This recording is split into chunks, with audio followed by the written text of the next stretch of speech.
Samuá vai fazer uma apresentação. Nesta noite, em celebração à festa dos anjos e arcanjos, queremos convidar você a olhar o irmão que está ao lado.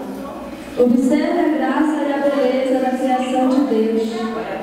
Creia que ao seu lado Ele está. Não simplesmente um irmão de caminhada, mas um anjo, pronto para defender você do mal. Que o seu coração possa alegrar-se por essa certeza de que ainda existe anjo disposto a lutar. Pois muitos anjos perderam a capacidade de sonhar. Muitos anjos, filhos e filhas amadas de Deus, veem seus corpos e choram em meio à dor.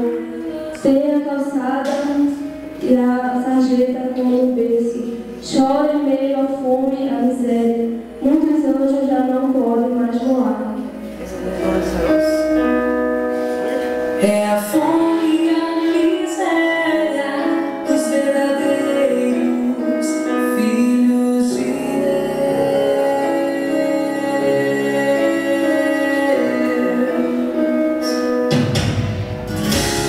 Vejo almas cresçais chorando em meio à dor.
Às vezes se esquece que são seres humanos.